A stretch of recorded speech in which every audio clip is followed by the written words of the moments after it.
Oi, turma. Alguém me tocou? José Carlos de Luca. No capítulo de hoje, o que você faz de especial? O que será?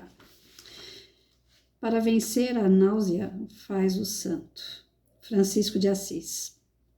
Como se estivesse lavando a Jesus Cristo, põe um pensamento nele. Toca as úlceras fétidas, como se tocasse as 5 chagas, pedindo: curai-lhe o corpo e a alma, Senhor. Maria Stico. Você teria coragem de dar banho em uma pessoa que tem o corpo todo coberto por feridas purulentas e fétidas, resultantes de doença infecciosa? Imagine que tal pessoa era um doente de lepra em estágio avançado. Um doente que, além das feridas que lhe martirizavam o corpo, tinha um temperamento irascível, que nem os frades franciscanos toleravam, porque se dizia que ele tinha o diabo no corpo. Se você for parecido comigo, provavelmente não colocaria as mãos nesse enfermo em hipótese alguma, mas alguém colocou. São Francisco de Assis foi chamado para atender esse irmão, pois ninguém mais o suportava no leprosário. Francisco o envolveu em palavras doces e pacienciosas, mas nada disso foi capaz de acalmá-lo. O santo de Assis compreendeu que nenhum argumento seria capaz de amenizar o sofrimento daquele irmão. Somente o amor poderia fazer algum milagre. Francisco se faz servo do amor e, dirigindo-se ao leproso, disse humildemente: pede o que quiseres, que eu te farei.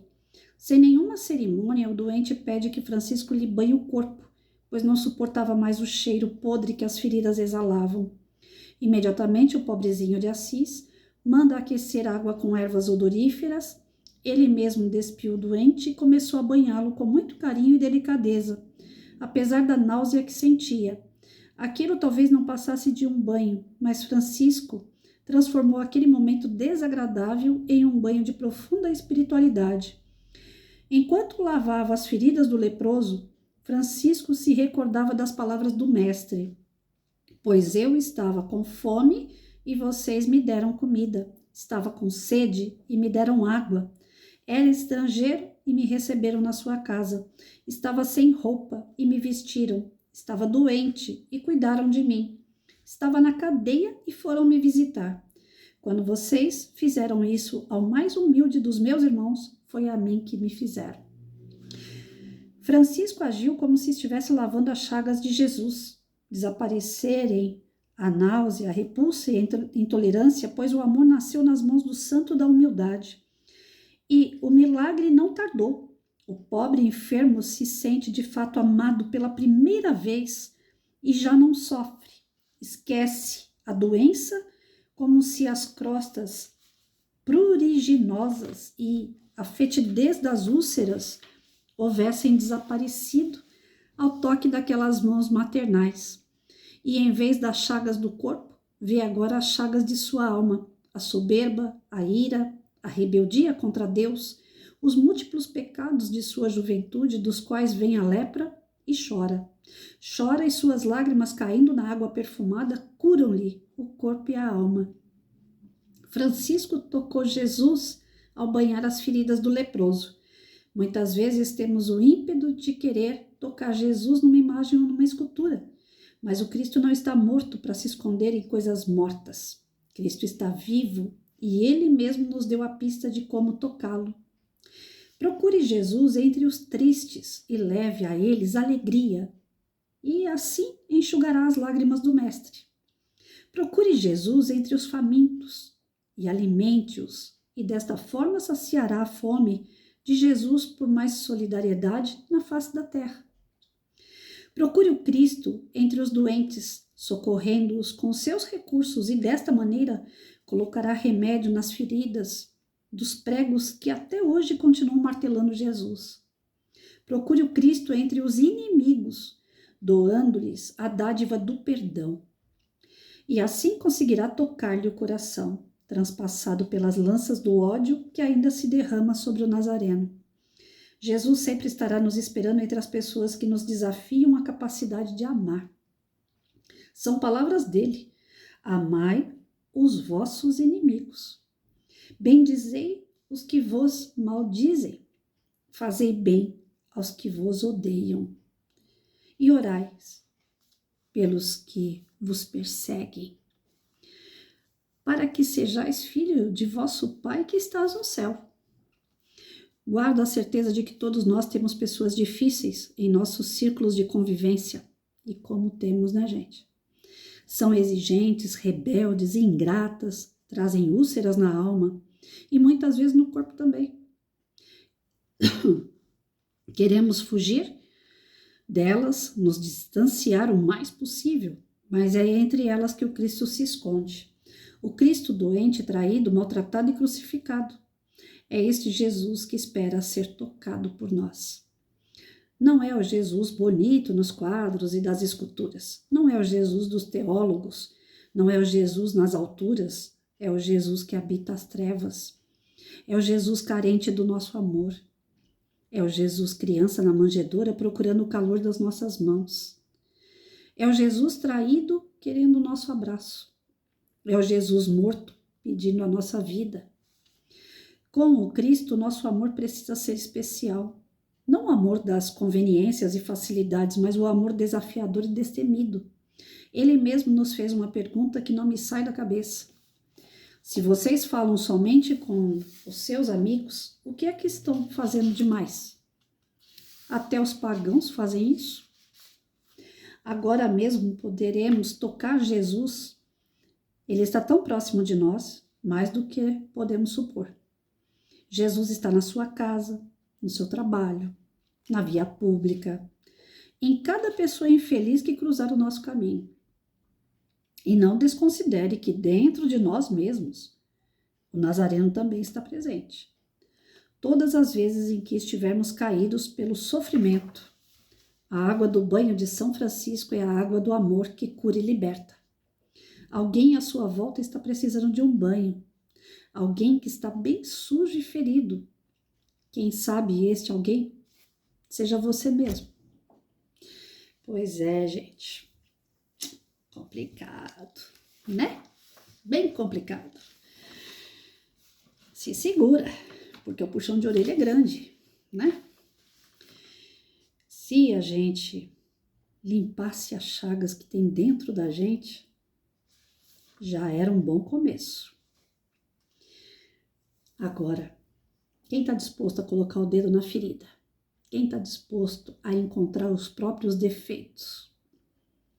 Quem está disposto a tomar um banho e limpar toda essa sujeira que a gente mesmo faz? Quem está disposto a olhar para o outro e não apontar, mas introspectivamente encontrar em você o que o outro te vê e incomoda? Tem uma frase aí comum, né, popular, que passa direto aí nos Facebook da vida, que eles falam, né? O teu inimigo é você mesmo, né? A pessoa que se diz inimiga sua, que não bate com você, que fala, né, dois bicudos não se beijam, ela tá mostrando os defeitos que você tem e que você não aceita. Aí você repele aquela pessoa porque você também repele os seus defeitos. Você acha que você não tem. Ah, aquela pessoa é metida. O metido é você. Ah, aquela pessoa é autoritária. Autoritária é você. Algumas vezes a gente tem razão. Lógico, a gente também não é feito só de falta de razão, né? Pelo amor de Deus. Senão a gente podia se jogar da ponte com um negócio desse. Lógico que a gente às vezes tem razão, sim. Tem pessoas que passam dos limites. Pai, um estuprador. Eu não vou gostar de um estuprador. Mas eu não sou estuprador. Mas tem algumas, eu quero dizer assim, na simplicidade, no dia a dia, a gente às vezes afasta pessoas por tique, por cobranças que não deveriam ser feitas. A gente afasta pessoas porque a gente acha que é só a gente que tem razão. Eu sou dona de razão assim o tempo todo. Né? Meu filho que eu diga, meu marido, meus pais, meus namorados, sou dona da razão. Na sala de aula, ninguém manda, só a professora Patrícia. Pois é. E quantos erros eu não devo ter cometido? Porque eu fui dona da razão. Quantos erros eu não continuo cometendo achando que eu sou dona da razão? São chagas que a gente tem que precisam ser limpas. E se a gente não enfiar o dedinho lá na ferida, rasgar ela e higienizar, essa ferida não vai cicatrizar. E ela se torna doença para o nosso corpo. Tá eu aqui, poliomielite. Por que será? Né? Por que será que a Patrícia tem poliomielite? Tadinha da Patrícia. A Patrícia ajudou sempre as pessoas. A Patrícia era uma boa professora. A Patrícia foi uma razoável filha, foi uma razoável mãe, é uma boa amiga. Por quê? Coitadinha dela de ter poliomielite. Não, Patrícia não é coitada. A Patrícia tem poliomielite porque ela carrega chagas. Ela carrega um monte de doença que ela causou. Ela é dona de todas essas doenças. E pior, eu só tô conseguindo entender isso aos meus 51 anos. Não sei se vai dar tempo de entender o que eu preciso entender antes de desencarnar. Mas eu tô a caminho disso. Tô tentando descobrir quanta abobrinha eu já fiz para ter chego onde eu cheguei.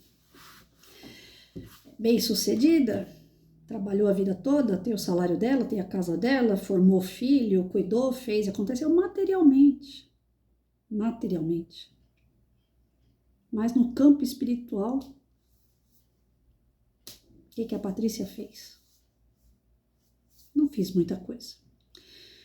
Aí, lógico que tem aqueles amigos que são mais espiritualizados do que eu e vão falar assim, não se cobre tanto, Patrícia.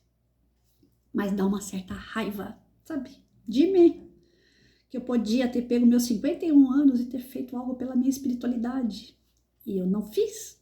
Eu fiquei trabalhando pelo lado material. Daqui a pouco eu parto e não levo nada. Então, como a rainha das chagas, eu posso falar. Gente, vamos cuidar desse lado espiritual. Vamos cuidar das nossas chagas, vamos cuidar dos nossos defeitos, dos nossos vícios, porque vício não é só fumar droga, não. Vício é tudo aquilo que falta virtude. E a gente vicia em muitas coisas sem virtude, né? Vamos por oração? Que é só orando mesmo. Mestre amigo, ao refletir sobre a mensagem desse capítulo, fui obrigado a admitir que meu círculo de relacionamento se restringe à esfera dos meus interesses pessoais. Quantas vezes me afastei das pessoas de difícil trato, daquelas que eu rotulava de chatas, implicantes, queixosas, fugi das pessoas ácidas, afastei-me das outras que só sabiam reclamar da vida e me escondi daquelas que só pediam favores. Só hoje percebi que você estava disfarçado em todas elas. Eu não tinha noção de que tais pessoas estavam doentes do espírito, como eu mesma ainda carrego as minhas enfermidades na alma. Com elas eu poderia aprender o que é amor desinteressado, o amor pelo amor, sem nenhum outro interesse que não seja o bem do próximo. Ajude-me, mestre, a sair da zona de conforto, onde amo apenas as pessoas que são boas comigo. Limpa a cegueira dos meus olhos para reconhecer que eu não sou nenhum poço de virtudes, e mesmo assim você continua me amando e estando ao meu lado, banhando-me com as suas próprias lágrimas nas vezes em que eu tombo pelo orgulho que ainda me envolve. Porque eu não posso fazer o mesmo com meu próximo. Ensine-me, Jesus, a fazer como Francisco de Assis. Tome minhas mãos, fale por minha boca, olhe por meus olhos, e que eu seja doravante um espelho do seu amor entre os que tombaram pela dor do sofrimento. Assim seja.